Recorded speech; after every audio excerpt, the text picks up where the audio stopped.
We were so happy to hear that Sheryl Huak and the West Bloomfield Vocal Music Department was at Carnegie Hall. We reported that yesterday. I saw it on Facebook, and lo and behold, here is Sheryl this morning live with us to tell us all about. I have no idea what happened, but Sheryl, good morning and welcome to the Splash. Good morning. How are you? I am fantastic. Good. Where are you? Are you still in New York? No, actually, we're home. We came home on Wednesday evening. Tuesday was, excuse me, my Carnegie Hall performance. And we also performed at the Rockefeller Center by the Oh tree, my for the gosh. tree lighting as well. So we had a couple performances in New York and they were really exciting and we're home now. All right. Well, you faked me out with that Zoom background that you've got there. Obviously, one of the pictures from New York. So Yeah, let's yeah. wind this back a little bit. There's got to be a good story here. Not everybody gets a chance to perform at Rockefeller Center or at Carnegie Hall. When I saw that, that was big news. Tell us the story, Cheryl.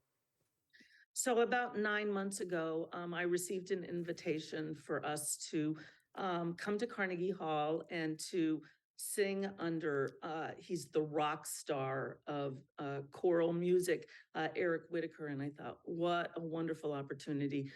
Um, his music is gorgeous. Carnegie Hall is gorgeous. And so I offered it to any student in our choral program that would like to go. And we had 16 students plus a grandma of a student and teacher in West Bloomfield study their music and practice for 9 months to be able to be part of this concert series. The concert series was the last concert of 5 concerts at Carnegie Hall celebrating the new holiday season, and we were the first act. So behind me, what you will see is our students with a couple other high school at performing or getting ready to perform Tuesday night. Yeah, and there's a variety of pictures the guys will keep showing. Maybe you can see them. So what? Tell us what we're looking at right there, Cheryl. So right there is the final bows. Eric Whitaker, the soloist. We had 4 soloists in the second act, and those were all the directors, including myself, taking our bow for the evening. So those were the second act students. Ours are in the back of me, but that was the end of the concert. As you can see, we had 2,000 people attend, Wow. and Carnegie Hall is a really big deal because it's the most prestigious hall in the world. No, of course, It was Carnegie Hall. It just built goes without saying. I right. saw Carnegie Hall on Facebook and everything. Are you kidding? That's Yeah, amazing. That's like performing in the Super Bowl from a to yeah. use a sports I analogy, right? I feel that way as well. And for these students, it's a once in a lifetime they'll remember their whole lives. All And the right. Kennedy, yeah. No, go ahead. No, go ahead. I'm sorry. No. So the other venue, the Rockefeller Center, we were the first group ever invited to sing by the skating rink in the tree. So we were kind of their test case. And so that was really exciting because they were thrilled to invite us as the first group ever to do this. So it was a double hitter basically. Um, I don't know any other kind of venue that would give us the acoustics, the experience. It was just fabulous. I'm sorry, I'm kind of wordless because it was No, so. listen, I would be caught up in the emotion of it as well, and I am on behalf of all of the people in the community. Let's just go back real quick and look at these pictures because I want you to describe. We'll kind of do like a PowerPoint thing here, guys. Just take us through what these pictures are and explain, and So, maybe so this introduce some of is the students or whatever you want to do with these. so this is the picture of all of the performers from West Bloomfield. Okay.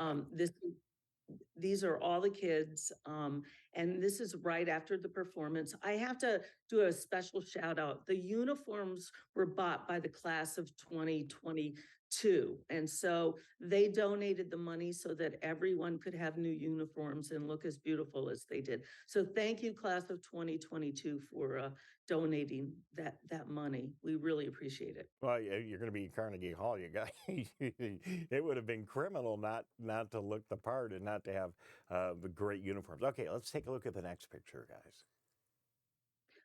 So in the middle, you'll see Eric Whitaker. Of course, he's the rock star.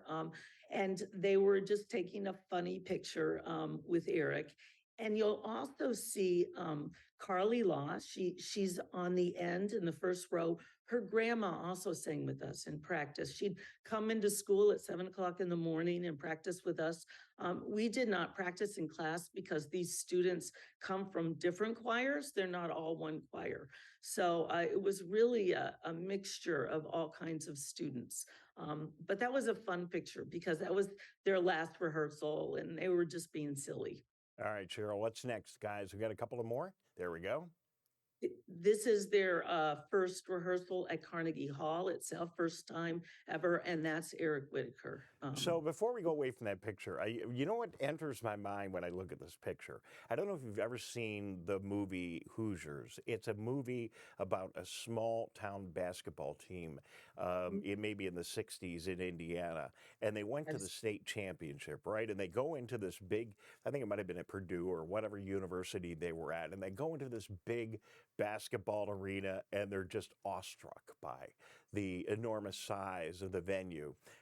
What was it? Something like that at Carnegie? What did the students? How did they react when they first walked into this amazing place? Yeah, at first you walk in and you go, oh, it's so gorgeous. I mean, it's just beautiful. But what the kids told me when they were done is, oh, if you stood up there and you sang, the sound comes back to you and it just envelops you. And so it's the acoustics of the hall that makes it just the most prestigious. And the kids were in awe of the sound that was coming back to them. Little bit better than the stage at West Bloomfield High School. Yes, As but our nice as stage that isn't is. too bad. No, it's it's a No, nice stage. All right. Do we have yeah. any more pictures, guys? Let's see if we got a couple of more in here. All right, that's obviously the big performance at Carnegie Hall. Yeah, So and you can see, this is at the go Ro back, oh, go back, go back, go back, go back to the shot you were just on a minute ago, guys.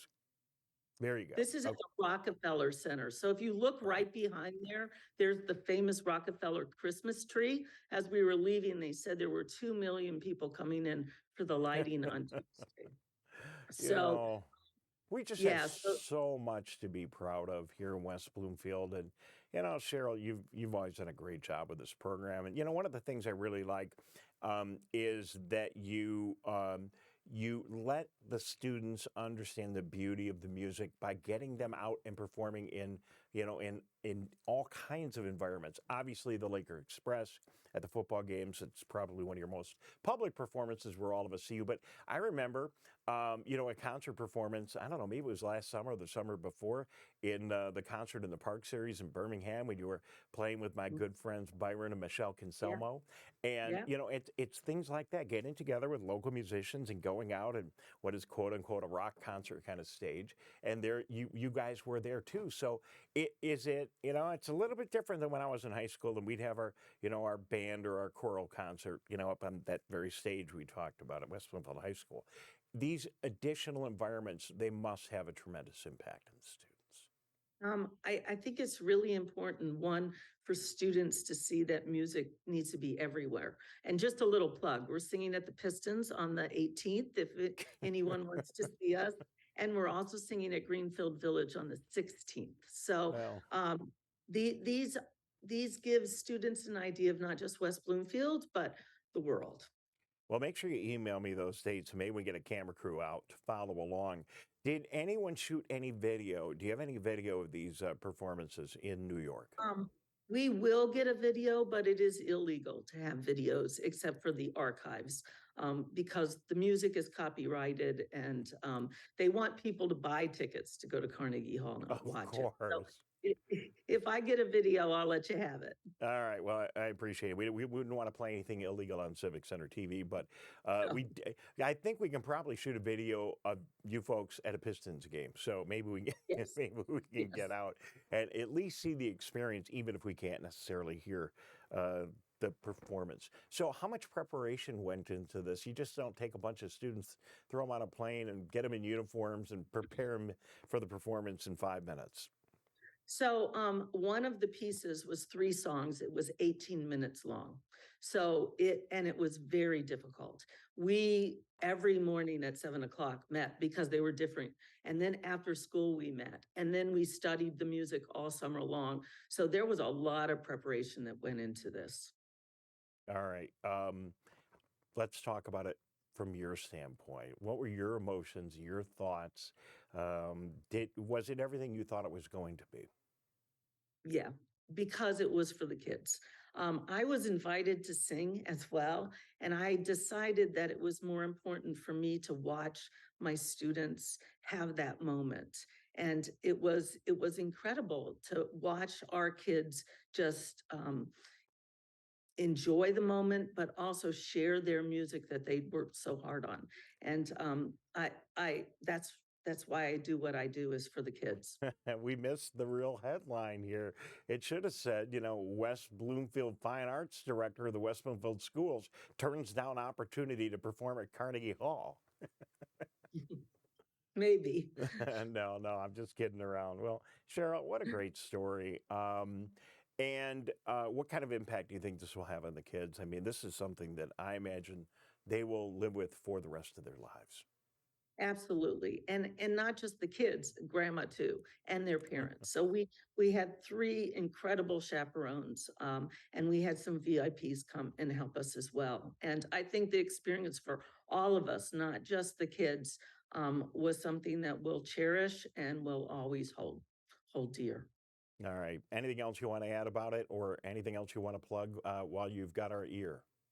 I just want to say to the community in West Bloomfield schools that without their support, these kind of opportunities wouldn't happen. And from my standpoint and the student standpoint, thank you, West Bloomfield schools and West Bloomfield community. Well, to me, I obviously having grown up, look at these guys at Rockefeller Center.